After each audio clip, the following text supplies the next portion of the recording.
Bom dia, pessoal. Tudo bom com vocês? Espero que vocês tenham aproveitado bastante a aula do professor João Paulo. E agora nós vamos trabalhar, nessa segunda aula do nosso aulão preparatório para o Enem, nós vamos trabalhar filosofia. E hoje nós vamos ter um tema bem interessante em filosofia. Aqui nós vamos falar hoje sobre a liberdade. Eu já começo a nossa aula com uma pergunta. Você se considera livre, de fato? As suas ações, as suas escolhas, você se considera livre? A gente vai falar o que a filosofia, vamos trabalhar hoje, o que a filosofia fala sobre isso, né? As vertentes filosóficas que falam sobre isso. Vamos lá, vamos para o nosso slide aí. Isto. Então, começamos com uma frase do nosso filósofo, um filósofo do século XVIII, Jean-Jacques Rousseau. O homem nasce livre e por toda parte encontra-se a ferros. Ou seja, o Jean-Jacques Rousseau, a teoria dele sobre essa questão da liberdade é que o homem, quando nós nascemos limpos de todas as concepções que nós vamos adquirindo, que nós vamos construindo ao redor, né, com o redor da nossa vida, né, com o passar dos nossos anos. Por exemplo, se você pega uma criancinha, um bebê, né, ele não tem certas concepções, né, que nós temos de sociais, né, a questão de gênero. Então, se você colocar duas crianças brincando ali, um menino e uma menina, eles vão brincar, né, sem ter a noção, sem ter a ideia, sem conceber, sem construir a ideia de que um é um menino e de que o outro é uma menina. Ou se você pegar uma criança de uma classe social muito alta, filho de um bilionário, por exemplo, junto com uma criança de uma classe social mais baixa, eles vão brincar. Isso na cabeça deles ainda não foi construído a ideia de que, né, ambos pertencem a classes sociais diferentes ou a gêneros diferentes, né? Se você pegar, por exemplo, uma criança cadeirante, né, a outra criança não, ela não vai entender, ela não vai conceber essa ideia de limitações de movimento, por exemplo. Então, nós nascemos livres dessas concepções. E ao passar dos anos, com a nossa convivência social, começando pela nossa família, depois escola, sociedade, enfim, né, amigos, né, todas as nossas interações sociais, nós vamos construindo isso ao redor ao passar dos anos, né? Então o Rousseau ele vai falar com essa frase, que a gente nasce livre, o homem é livre, mas a todo momento nós estamos a ferros, ou seja, estamos sendo moldados pelas nossas escolhas, pelas nossas, aonde a gente nasceu, então a cidade, o país, a época, né, que nós nascemos, o local, né, o continente. Então, se você pegar uma pessoa que nasceu na América, no século XIV, ela tem definições, teve construções do que é certo, do que é errado, né, das suas escolhas diferentes do que uma pessoa que nasceu na mesma América no século XX, no século XXI. Né? Tem uma frase, uma história bonita, bacana, que nos faz pensar, de uma entrevista para uma muçulmana, né? E estava falando da questão da praia, como é que eles vão à praia. Aí ela disse, não, segundo o Corão, nós vamos... segundo o Corão, a gente pode usar, os homens, né, usam metade da roupa que nós usamos. Então elas têm que cobrir o corpo inteiro, né, e os homens podem ir de bermuda na praia. E aí a entrevistadora disse para ela, falou, mas isso não é um preconceito, né? Isso não é uma espécie de né, de uma repressão, a questão feminina e tal. Aí ela respondeu, falou assim, mas vocês vão à praia, quantas partes tem o seu traje de banho? E ela disse duas, né? O biquíni, a parte de cima e a parte de baixo. E quantas partes tem o traje de banho dos homens? Ele falou, uma só, a sunga. Eu falei, é o mesmo conceito, é o mesmo princípio. Né? A mulher tem que se cobrir e o homem cobrir só a metade. Né? Então, essa questão de liberdade, né? Essa questão de nossas escolhas, ela passa por esse crivo também religioso, né? Dessa ética religiosa, também, como eu disse, do tempo, do local, né, da própria família, construção familiar, etc. Logicamente que, se você pensar essas construções no âmbito de uma cidade pequena, ela vai ser diferente no âmbito de uma construção de uma cidade grande, e assim por diante. Vamos lá. Algumas questões fundamentais, então. Podemos realmente ser livres? Então, vamos lá para fazer a gente pensar um pouco. Quem quiser responder nos comentários aí, fique à vontade, viu? Responda nos comentários, manda um abraço, vamos, vamos agilizar aí. Compartilha, se você está gostando da live, compartilha com os amigos. Se não está gostando, compartilha com os inimigos, não tem problema. O importante é compartilhar. Vamos lá, vamos às questões fundamentais então. Podemos realmente ser livres? Como somos livres se não podemos fazer tudo o que queremos? A liberdade é sempre algo limitado. E aí eu aumento, limitado a quê? É possível ser livre mesmo tendo limites? Existe mesmo um destino para cada um? Ou nós somos construção das nossas escolhas? Ou por mais que nós escolhemos, a gente tem um destino, tudo nos trava para um destino. Lembra que eu falei que tem uma questão ética, religiosa, nisso aí tudo. Afinal, o que é liberdade? São as questões norteadoras, então, que nós vamos trabalhar. Ou tentar, né? Porque a filosofia é algo interessante, porque a filosofia, ela não, muitas vezes, o alvo, né, o objeto de estudo da filosofia, não é a chegada, mas sim o caminho. Né? O caminho percorrido até, né, a resposta. E muitas vezes essa resposta ela não é conclusiva. Então nós temos várias vertentes, várias opiniões, e esse é o próprio objeto de estudo da filosofia. Muitas vezes não é o caminho, não é o objeto estudado, mas o caminho encontrado para se estudar aquele objeto. Vamos lá. A liberdade individual tem que ser respeitada, mas repreendida quando prejudica a qualidade de vida da coletividade. E é por isso que existem regras. Então, as nossas liberdades, nós vivemos em sociedade, ok? Então, tirando ali o Mowgli, né? Nem o Mowgli vivia na sociedade também, criado por lobos lá, né? Mas nós vivemos em sociedade. E como toda sociedade, nós vivemos na coletividade dessa sociedade. Então a gente não vive sozinho, nós vivemos a partir de regras que visam o bem comum. Quer um exemplo? Tem alguns exemplos mais drásticos ali, né? Proibir roubar, matar, poluir, né, etc. Mas eu trago um exemplo mais atual, a vacinação. Né? Tem sempre essa questão ética, será que é obrigado, né, será que é certo obrigar a vacinar? Né? Nós estamos vivendo uma pandemia do Covid-19, graças a Deus as coisas estão se ajeitando aos poucos, né, mas tudo vai se ajeitando. E aí surge, agora com a vacinação já mais avançada, surge a questão, a obrigação de se vacinar. Né? Como que funcionaria isso? Né? Será que existe a questão do passaporte sanitário, né? Ou seja, de indicar, até outros países exigem para você entrar nos locais, né? Os locais, lanchonetes, né? em restaurantes, cinema, locais públicos, né? Alguns países exigem que você tenha um documento falando que você já se vacinou para o Covid-19. Tá? Isso é certo, isso é errado. Aí nós entramos numa questão da coletividade. Mas eu tenho a liberdade de escolha de não querer me vacinar. Porém, essa sua liberdade de escolha de não se vacinar, ela prejudica um bem comum, que é a questão da pandemia. E existe o bem comum, toda uma questão, inclusive, econômica. Por exemplo, eu tenho a liberdade de andar no meu carro sem cinto. Não, existem regras, leis de trânsito que eu tenho que colocar o cinto. Apesar que tem gente que não respeita, mas eu tenho que colocar o cinto. Por quê? Mas eu estou privando a minha liberdade se eu quiser andar sem cinto.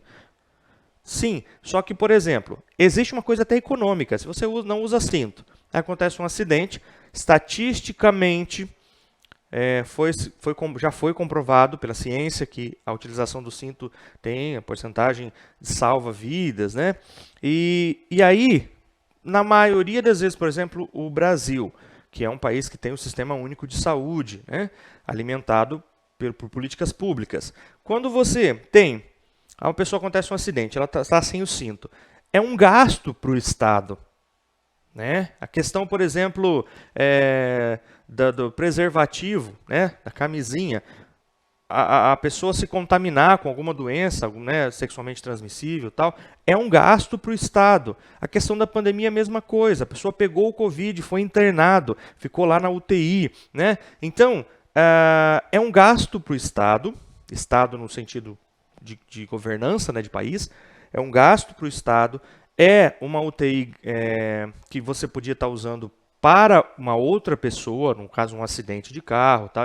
E aquele leito de UTI está sendo ocupado, que tudo isso, comprovadamente, cientificamente, você tem que você poderia sanar isso tomando a vacina, ok? E outra coisa, um jovem, por exemplo, vamos vacinar os jovens, então isso vai acontecer, né? Existem mecanismos, não é obrigação a vacina, mas existem mecanismos.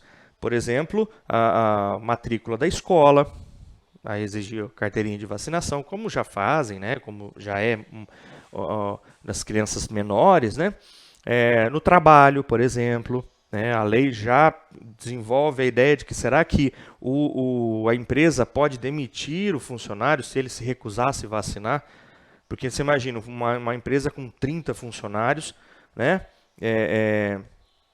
E 2 não quer se vacinar. 2 fala, não quero, não vou me vacinar. Isso causa um prejuízo, porque essa pessoa ela é um foco de contaminação e é uma pessoa, por exemplo, que pode ficar mal. A vacina comprovadamente diminui drasticamente a questão de internação. Tem ali, né, entre uma vacina e outra, tem lá ali de 50% até 70%, 80% de não pegar o vírus, que já é uma grande coisa. Mas tem uma taxa mais alta de não internação ou de não intubação, né, uma pessoa que já tomou a vacina para uma pessoa que não se vacinou. Mas eu já peguei uma vez, já foi comprovado que essa questão de, eu tenho um anticorpo, já peguei uma vez, essa questão ela já foi discutida pela ciência, né, que mesmo que a pessoa já pegou o Covid, de se vacinar. Né, isso tudo é uma questão social. Limita a liberdade? E aí é uma discussão filosófica. Né? Será que a sua liberdade, né, tem o direito de prejudicar a qualidade de vida da coletividade? Aí entra uma questão filosófica. Okay? Nossa Constituição garante a liberdade para todos os cidadãos, bastando a nossa vontade. Então, a liberdade ela está presente na nossa sociedade. Porém, essa liberdade ela é cerceada pelo bem comum, é cerceada pela coletividade. Aí uma pergunta, o ser humano é livre ou determinado? Cada sociedade, em sua essência, possui um sistema em que são estabelecidos padrões dentro de uma estrutura. Por exemplo, o servo na sociedade feudal, ele tinha um padrão, construído a partir de uma ética religiosa, construído a partir de uma ética cristã, aonde você vai ter lá, o servo sofre as suas taxas, essa exploração que o servo passava, porque você vai herdar o reino do céu, porque você vai, vai para o paraíso. Tinha toda uma questão religiosa, né? E a questão também do medo, o que fazia com que o servo era muito para o servo, né?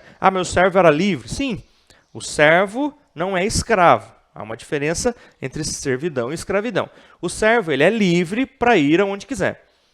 Tá? O escravo é uma propriedade, mesmo que os dois sofram, que tenham, mas só que há essa definição entre servidão e escravidão. A servidão, mesmo que o servo sofra elementos de exploração, né, dentro da sua vida ali, muito parecido com o escravo, por exemplo, o escravo é uma propriedade. Eu sempre costumo fazer essa referência, né? Se você compra lá uma cadeira, eu paguei R$1.000 numa cadeira lá, tecnológica, cadeira gamer, né, tal. E se eu quiser pegar ela e chegar em casa e desmontar ela todinha, destruir ela, botar fogo nela, eu posso. É minha propriedade. Eu fui lá na loja, comprei e gastei o meu dinheiro. Não vamos fazer isso em casa, hein? Pelo amor de Deus, gente. Para falar com o professor que mandou. Não. Mas é uma propriedade. Já um ser humano, um ser vivo, você não pode fazer isso. né? Você não pode pegar, por exemplo, a questão dos animais. Você não pode pegar um cachorro, botar... comprei um cachorro na loja mesmo que eu comprei, eu vou lá botar fogo no cachorro. Não, porque ele é um ser vivo, né? Ou um ser humano mesmo, vou pegar meu vizinho. Não. Então, essas questões entre servidão e escravidão, elas passam por essa questão de ética também, entre propriedade. O escravo era uma propriedade ou do Estado, como em Esparta, né? Ou em Roma, ou propriedade privada, né? Pessoal, como aqui no Brasil, né? Os escravizados na época do Brasil colônia, né? O Brasil império. É correto afirmar, em detrimento desses fatores, que esta classe desfavorecida era totalmente influenciada pela classe dominante? Não. Né? A classe dos servos, ela não era totalmente influenciada pela classe dominante. O meio influenciava. Porque, como eu disse, o servo ele estava sofrendo, só que havia um conceito, por exemplo, de invasão germânica, né? Da recuperação dos territórios germânicos. E havia muito medo, principalmente nas cidades. Então, o castelo, naquele momento, o feudo, naquele momento, era um sentido de proteção para o servo. Né? Ele estava sofrendo, ele estava sendo cerceado ali das suas liberdades, entre aspas, mas ele estava protegido diante de um cenário, né, na construção daquela sociedade feudal. Vamos lá. Podemos afirmar, então, que o camponês feudal era completamente livre? Ele fazia o que ele queria? Não. Né? Então, a gente pode afirmar que o servo era capaz de fazer as suas escolhas. Então, a escolha de ficar ali, porque vamos pensar assim, através da cerimônia da investidura, nós temos o servo que ajoelha ali, né, e faz a sua a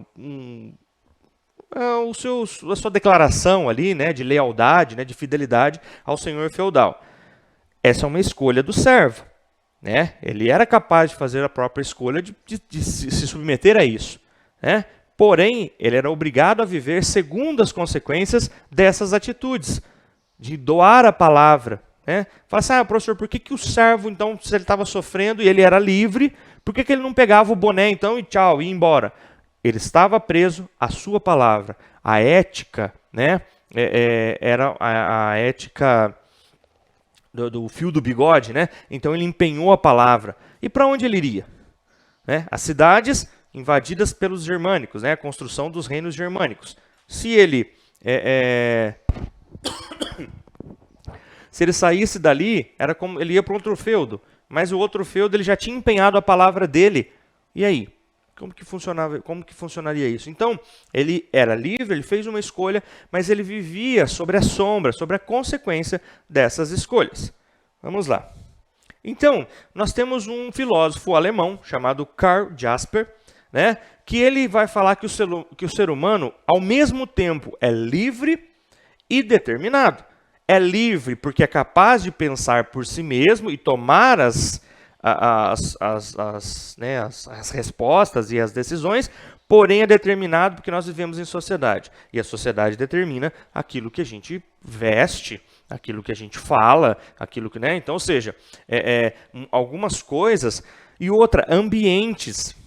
Por exemplo, se nós estamos num ambiente mais informal, num churrasco em casa, né? Ou, sei lá, num bar, numa lanchonete, numa roda de amigos, aquele local entre amigos, entre conhecidos ali, entre íntimos, aquele local, nós às vezes falamos certas coisas ou falamos de uma certa forma que a situação nos permite falar.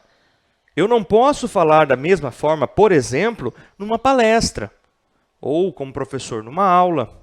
Né? Ou se eu for, por exemplo, um representante do Estado, né? Um prefeito, um governador, um presidente, um rei, um ministro, alguma coisa assim, eu não posso usar esse mesmo linguajar. Às vezes, você está numa roda de amigos, às vezes um linguajar chulo, às vezes uma gíria, alguma coisa ali. Eu não posso usar esse mesmo linguajar diante de um cenário mais respeitoso, de um cenário mais comedido. Ah, isso então quer dizer que eu não estou sendo sincero? Não, é questão de ao respeito às instituições, a tudo aquilo que é, né, organizado, né, de uma forma que já está ali. A sociedade nos cobra isso. Né? E muitas vezes a gente vê algumas cenas, algumas situações que fogem dessa realidade e a gente se pergunta, olha, ele fez errado, não podia ter falado assim, não podia ter falado assado, né? Tinha que tomar uma atitude assim, uma atitude daquela forma. Por quê? Porque a sociedade nos determina isso. A sociedade determina a nossa forma de pensar, muitas vezes, de vestir, de o que comer, o que, né, como se alimentar, como se portar diante de determinadas situações. Então, a sociedade nos determina de alguma forma. Por exemplo, o Durkheim vai falar, né, questão de dirigir. O Durkheim vai falar que esses ensinamentos eles são gerais, não podem ser para um de um jeito, para outro de outro, tem que ser geral. Regras de trânsito, por exemplo, regras de etiqueta, comer de garfo e faca, tal. Ela tem que ser coercitiva, ou seja, quando você não faz, você tem que ter um contraponto, né? Não uma punição, mas em algumas formas punição, por exemplo, crimes. Né? Você não pode matar uma pessoa. Eu vou chegar aqui agora, sair dali né, puxar um rodo ali, né, dar um tapa ali no professor João Paulo. Não posso fazer isso. Isso é contra, né, contra uma regra social. Então, enfim, ou seja, isso é definido pela sociedade. Isso tem uma punição. Eu não posso, por exemplo, um acidente de carro, beber e sair dirigindo. Não, também tem relações de trânsito. A sociedade ela vai, porque, como eu disse no começo, o bem comum, né, é definido pela sociedade e que define regras através das constituições, né, das leis. E aí, vamos lá. Você acredita em destino? Se você acredita em destino, isso é chamado pela filosofia de determinismo. Ou seja, quando não se tem o poder de decisão sobre os rumos da própria vida. Ou seja, você não pode fazer nada para interferir no resultado. Não adianta você fazer nada que você vai chegar no mesmo fim. Né? Algumas concepções religiosas têm como princípio esse determinismo. Não adianta você fazer nada porque Deus já escolheu o que você vai fazer ou o seu destino. Quando se acredita na realidade, tudo pode ser feito, modificado ou criado. Então, o determinismo, ao contrário, fala que não. Que você pode, não importa se você pende para a direita, se o seu destino for ir para a esquerda, para o meio, para cima, para baixo, não vai adiantar. Você vai acabar indo, né, para onde está pré-determinado. As condições criadas e não criadas pelos homens. Então, nós criamos, né, algumas condições que vão determinando as nossas escolhas. Por exemplo, existem algumas condições criadas que são evitáveis. Por exemplo, a prisão. Você pode evitar ir para a prisão. Ou seja, é só você não cometer um crime. Uma regra social, descumprir uma regra social, um crime. Isso pode ser evitado. O vício das drogas, por exemplo, não usar drogas, isso é uma atitude que pode ser só você não fazer. Doenças causadas pelo descuido com a saúde. Por exemplo, problemas de obesidade, o fumante, por exemplo, você fumante ali de um câncer do pulmão, tal. Isso são atitudes que podem ser evitadas. E existe condições que nos condicionam que não são evitáveis, que a gente não consegue prever. Por exemplo, o lugar onde nascemos. A gente não manda no lugar em que nascemos. E dependendo do lugar que nascemos, existem condições ou não de relações, sociais. A idade também, a gente não manda na idade. Eu tenho 10 anos, eu fecho o olho, quero ter 20. Não é assim. Muitas vezes adolescente a gente tem esse embate, agora nós estamos vivendo uma relação entre os milênios, geração Z, milênios, então tudo é crunch, tudo é, então cada idade tem um jeito de ver o mundo e cria esses mecanismos para se expressar diante desse mundo. E muitas vezes nós vemos a adolescente, essa fase de adolescência, não é adulto, então, ou seja, não tem a experiência, a maturidade da vida adulta para tomar certas atitudes, mas ao mesmo tempo não é mais criança. Então, muitas atitudes infantis não são toleradas pelos adolescentes, por outras pessoas que os adolescentes façam, né? Então, você tem ali 15 anos. Muitas atitudes, 15, 16 anos, muitas atitudes infantis não são mais toleradas pelos pais, pelos professores, pelos familiares que essa pessoa tenha. Mas também algumas coisas ela também não tem liberdade para fazer, ela também não tem a maturidade de vivência, né, de vida, para desenvolver algumas escolhas na sua vida, ok? Então, e nós estamos falando aqui do Enem, né? No Enem é uma atitude, é uma escolha, e é uma escolha que nos remete à maturidade, né? Qual é a profissão que eu vou tomar, qual é o rumo que eu vou seguir, né? Então tem mais e mais os jovens, vai passando ali 16, 17 anos, são cobrados por essas atitudes, cobrados das pessoas. O que você vai ser? Né? O que você vai estudar? O que você quer ser? Então nós temos todas essas relações, né, que nós não podemos evitar. Né? A nossa idade, a distância que nós moramos, às vezes não é uma distância muito grande ou mais perto. A morte é algo que a gente não consegue evitar.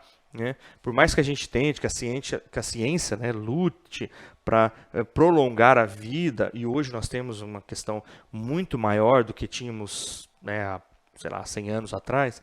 Hoje a expectativa de vida é muito maior, né? Acesso a remédios, a médicos, né? A tratamentos, doenças que antes eram mortais, hoje quase, algumas foram erradicadas, ou já existe tratamento. Então, tudo isso também dentro de uma concepção de evitar a morte, né? Prolongar a vida. Mas é algo inevitável, uma vez ou outra, uma hora ou outra vai acontecer. E aí, existe a questão do destino, onde nós achamos que os fatos de nossa vida dependem não do exercício da nossa liberdade, mas da vontade de uma força sobrenatural. Né? O destino, então, já está pré-determinado por alguém, que a gente pode chamar de Deus, ou uma força cósmica, enfim, dependendo daquilo que você acredita aí. Né? Alá, e aí Deus tem várias, Alá, próprio Deus, né, Jeová, Javé, enfim, nós temos uma Shiva, Ganesha, né, Thor, Odin, né, os deuses, os orixás de matrizes africanas, né, Babalauê, Oxum, Oxó, enfim, uma força cósmica que nos determina, ou seja, que fala, você vai por aqui, então, independentemente das nossas vontades. Né? Vamos lá. O problema dessa crença, se o nosso destino já está predeterminado, por que a gente vai lutar, então, por justiça? Né? Como responsabilizar os ladrões, assassinos? Eles estariam, então, destinados a cometer crimes? Essa é uma que a filosofia ela bate com essa questão desse determinismo, né? Do destino. Se já está tudo determinado por uma força maior, então por que punir o bandido? Por que punir o assassino? Né? Como responsabilizar as pessoas desonestas, se ela já está fadada a fazer aquilo? Não é escolhida por uma força maior ou imbuída por uma força maior. O determinismo, então, existe uma tendência, então, dentro da filosofia, da ciência, que consiste em buscar as causas e os efeitos dos fatos ou das ações sociais, como se as mesmas pudessem ser previstas. Né? Nessa perspectiva, o homem é visto como uma máquina previsível. Então, ou seja, o homem pode ser controlado. Se ele vai tomar essa atitude, essa, então quer dizer que esse conjunto de atitudes vai levá-lo a uma ação. Então eu posso prever a ação do homem a partir dos seus passos, eu posso prever a chegada a partir de onde ele está indo. Isso é o determinismo. E aí voltamos à palavra, depois de tudo isso. Somos então realmente livres? Deixa nos comentários aí. Será que você se considera livre? Nós somos realmente livres? Tem várias respostas para a gente fechar. A partir da resposta determinista. Não, a liberdade não existe. O homem é determinado pela natureza, instinto, necessidades, né, biológico, humano, seja pela natureza social, costumes, leis, normas, regras. Né, nossas ações são sempre determinadas por fatores. A liberdade para os deterministas é uma mera ilusão. A gente está sempre determinado, a gente é sempre limitado ou sempre conduzido por questões biológicas ou por questões sociais. Pelos deterministas, então, não existe liberdade. Né? O homem toma suas ações diante de uma regra pré-estabelecida a ele.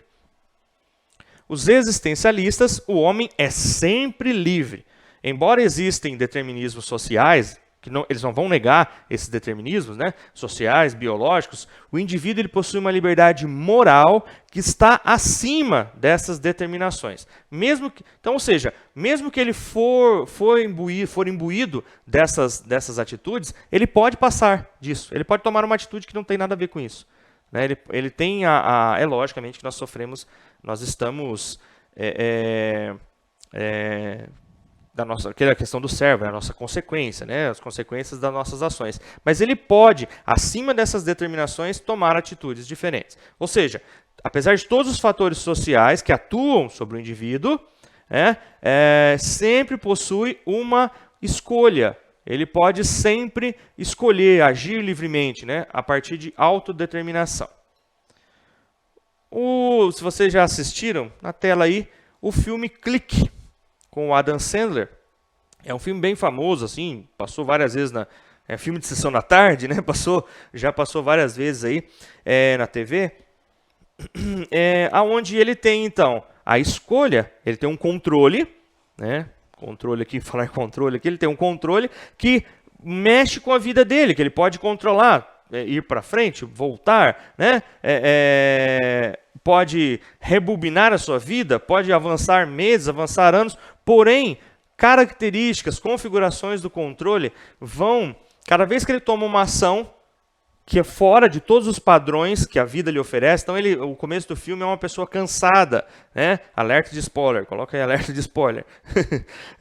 Todas as vezes que quando no começo do filme, ele está cansado daquela vida determinada que ele tem, determinada pelo quê? Pela condição social dele.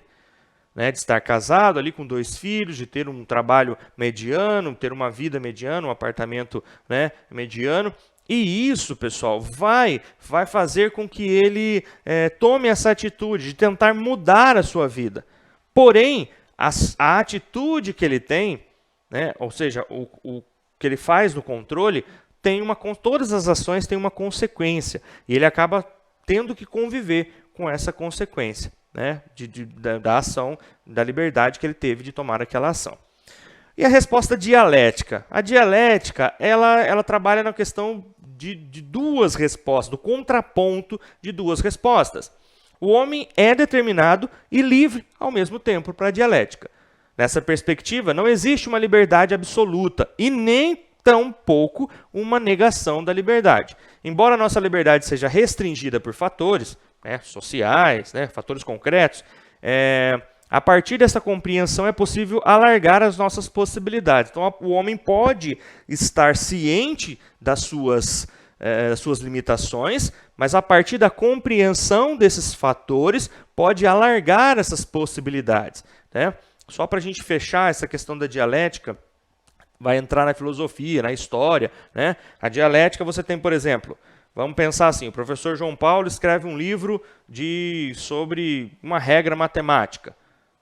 Aí um outro matemático lê o livro dele, isso é uma tese, né? Lê o livro dele e cria uma antítese, ou seja, uma crítica ao livro dele. E aí o professor Tiago lê esses 2 livros e faz uma síntese, sintetiza as duas opiniões, criando uma nova opinião, que vai gerar uma crítica, que vai criar uma nova opinião, enfim. O conceito dialético, né, inclusive depois aplicado à história do materialismo histórico dialético, pela concepção marxista, que na história também nós trabalhamos com esse movimento, né, de grupo que está no poder, de um grupo dominante, contrapondo-se a um grupo que não está no poder e que busca se impor diante de uma sociedade, muitas vezes, que para ele é injusta. Então, nessa dialética, também a partir da nossa liberdade, nós temos essa condição dialética, que o homem ele é, de uma certa forma, controlado, e de uma outra forma, a liberdade tem a opção de se tornar livre a partir do entendimento desses mecanismos. Beleza? Pessoal, ficamos por aqui. Eu volto depois do almoço com história. Vamos trabalhar um assunto bem bacana em história. Eu espero vocês continuando com a gente na nossa live aí. Não para nem para almoçar, para tomar café. Já vai tomando café e nos assistindo aí, galera. Vai ter muita coisa bacana para acontecer nesse dia, beleza? Obrigado por todo mundo que assistiu essa aula. E escreva nos comentários o que você achou, coloque alguma pergunta que a gente vai responder a todos aí, tá bom? Um abraço, pessoal. Até daqui a pouco. Tchau.